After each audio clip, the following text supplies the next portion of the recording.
kayaknya sekarang ya, gue nggak tahu sih buat sebagian orang atau yang semuanya gitu, tapi menurut gue sih HP itu udah kayak mulai ya gitu-gitu aja gitu. Mulai dari chipset, kamera, belum lagi ngomongin layar gitu ya, apakah pakai OLED, pakai AMOLED, pakai IPS dan segala macamnya gitu ya. Gue nggak bilang itu salah, nggak. Cuma menurut gue ya HP mainnya di situ-situ nggak sih? Kalau nggak mainnya 4 giga, mainnya 6 giga. Ya kalau nggak 6 giga, mainnya 8 giga. Terus apakah dia bisa nano SIM, bisa dual SIM, atau ya hybrid gitu ya. Jadi ya mainnya di situ-situ aja sih. Bukannya gue ngomong itu bagus ya, tapi gue ngeliatnya sih kayak kurang ya gitulah. Gue nggak mau ngomongin HP baru karena menurut gue ya itu semua udah pada review, semua udah pada ngomongin juga, dan percuma juga kalau misalkan gue ngomongin HP yang sebenarnya udah di-review oleh reviewer yang ada di YouTube gitu ya. Bahkan di TikTok pun juga udah banyak banget yang nge-review soal HP gitu ya. Ya sebenarnya bukan cuma HP sih. Tapi ada satu gadget yang gue pakai sampai sekarang gitu ya. Dan HP ini tuh sempet di roasting banyak orang gitu. Di roastingnya karena ya chipsetnya nggak gitu bagus, terus kamera ya cuma gitu-gitu aja, cuma sampai 13 megapiksel, sedangkan rivalnya itu udah bisa sampai 40 megapiksel gitu ya. Terus juga dari harganya kemahalan, apalagi ya kalau dia cuma pakai layar IPS. Padahal kalau menurut gue ini HP udah apa ya, dijadiin daily driver sendiri gitu ya, yang memang fungsinya untuk nelpon, chatting, dan nonton YouTube, TikTok pun ini masih kuat. Bahkan surprisingly untuk kita gitu ya, main game lama-lama, ini masih oke kok. Ya meskipun sebenarnya bukan Genshin Impact ya, karena kalau Genshin Impact emang beda lagi. Meskipun ada yang nyoba juga kalau HP ini bisa jalan juga. Gue bakal bicarain Nokia. Ya ini udah ganti LCD sih, udah retak juga, tapi ya udahlah. Nokia.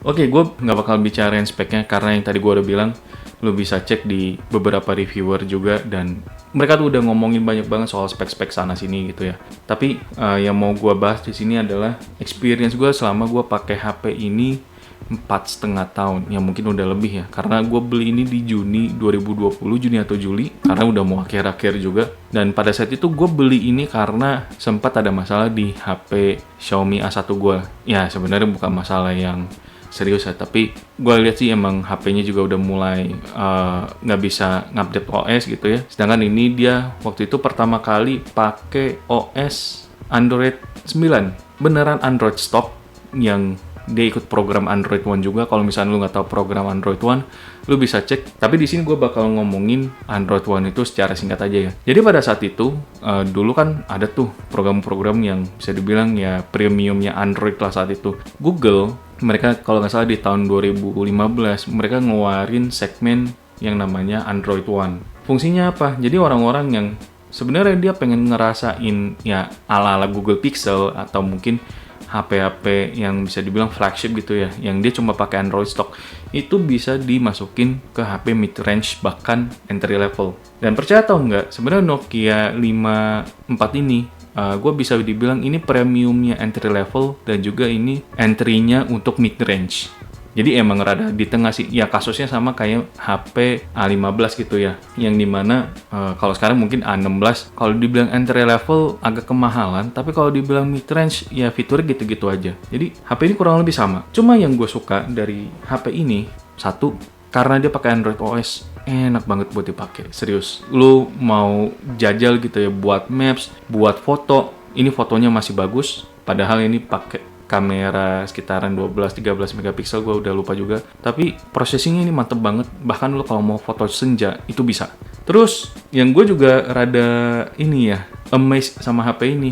Gue kan juga ngegojek sebenarnya. Ya sebenarnya sekarang sih gue lagi nggak nge-grab, nggak ngegokar karena masalah tangan gue. Tapi intinya sih, lo buat nge-grab, buat ngegokar, lo pakai Maps, mau pakai Waze gitu ya. Bahkan lo mau campur sekalipun, ini masih bisa kuat.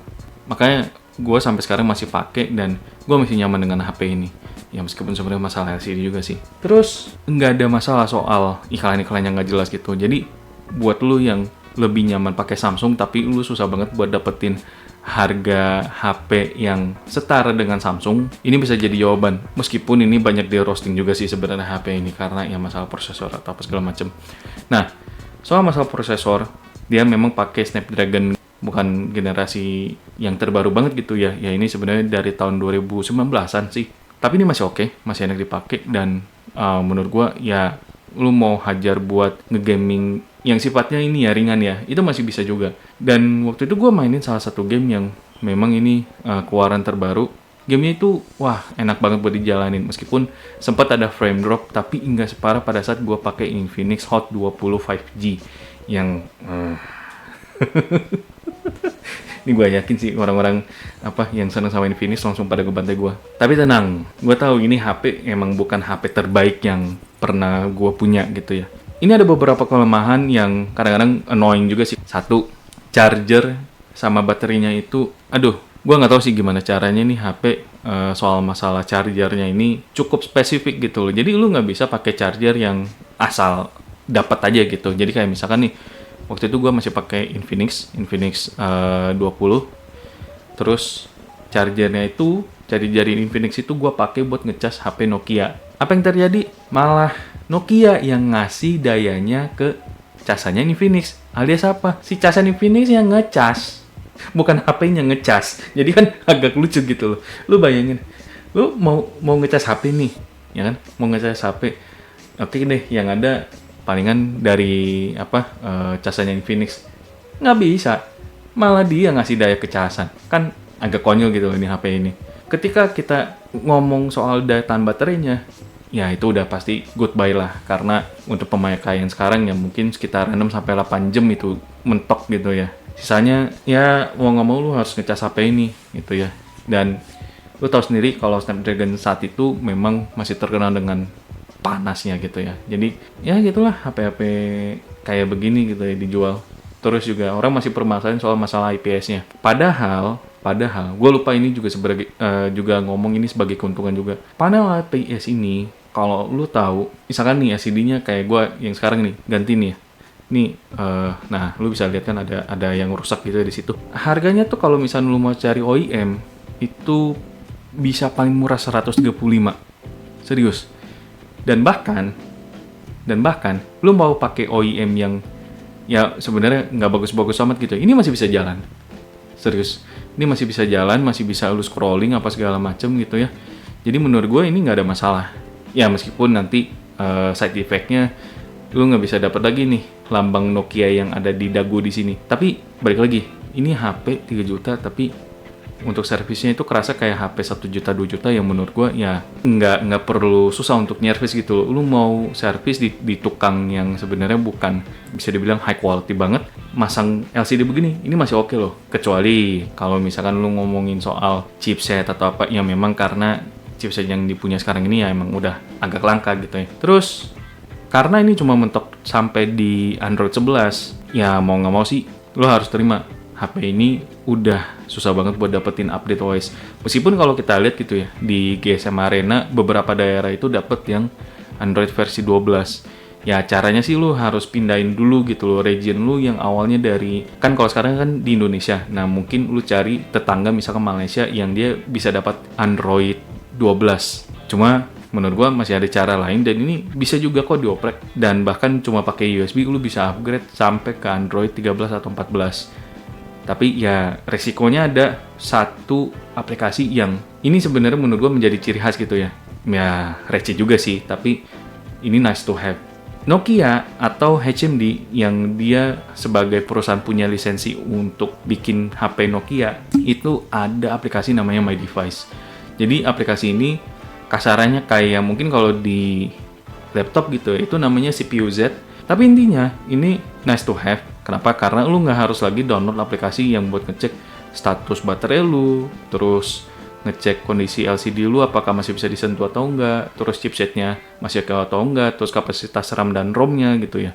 Menurut gua ini masih nice to have karena ya identitasnya tuh ada di situ di bagian My Device-nya. Dan menurut gua kalau misalnya nih kita mau coba suntik gitu ya ke Android 12 atau bahkan Android 14, kemungkinan besar aplikasi seperti itu bakal hilang. Tapi gue nggak tahu Karena sekarang gue masih belum cek dan juga gue belum nonton tuh orang-orang yang dia coba suntik si Nokia ini terus device si HMD-nya hilang. Tapi memang HP ini masih bisa disuntik untuk dapetin OS terbaru. So, kalau misalnya ditanya nih dari HP ini, apakah HP ini untuk kedepannya bakalan masih bisa dipakai? Mungkin untuk setahun 2 tahun ya, karena dia udah dapat security patch 3 tahun dan Android 11 ini sebenarnya merupakan update OS yang udah dijamin sama HMD atau Nokia. Ya, videonya mati. Ah, ya udahlah, pakai voiceover aja, nggak apa-apa lah ya. Oke, kita langsung tutup aja kali ya untuk Nokia 5.3 ini. Jadi sebenarnya kita bukan bicara HP ini untuk siapa, tapi HP ini sebenarnya masih bisa dipakai nggak sih di tahun 2025? Gua bakal bilang HP ini udah nggak cocok kalau misalkan lu mau cari HP yang baru, Androidnya Android 14 minimal ya. Karena sekarang udah mulai ada Android 2015, kok 2015? Android 15. Dan menurut gue, ya memang HP ini nggak ditujukan untuk lu yang memang mau pakai untuk ngegaming, sosialita, dan juga yang mentingin baterai itu kalau bisa sih tahan seharian atau bahkan 2 hari. Tapi kalau misalkan nih ada yang mau pakai HP Nokia 5.3 ini gitu ya, gue saranin sih pertama, lu pakai HP ini sebagai HP untuk oprek aja gitu ya. Jadi bukan HP daily driver atau HP yang bisa dipakai untuk multitasking. Ya sebenarnya multitasking masih bisa sih. Kayak misalkan lu mau nonton YouTube, lu mau dengerin Spotify, atau lu mau nyari-nyari alamat gitu ya. Bahkan kalau misalkan lu buat ngegokar atau ngegrab gitu ya, karena kan gue juga pakai untuk ngegokar, ngegrab. Ini masih oke juga kok. Atau lu yang cuma punya HP ini terus lu bingung buat mungkin bikin coding atau bikin game yang kecil-kecil aja gitu ya, yang nggak usah ribet banget. HP ini masih bisa kok buat ngejalanin kode-kode atau fungsi-fungsi yang ada di dalam Android Studio. Well, gimana nih? Menurut lu sebenarnya masih pantas nggak sih Nokia 53 ini dipakai di tahun 2025? Kasih komentar, like videonya, dan jangan lupa untuk subscribe. Thank you.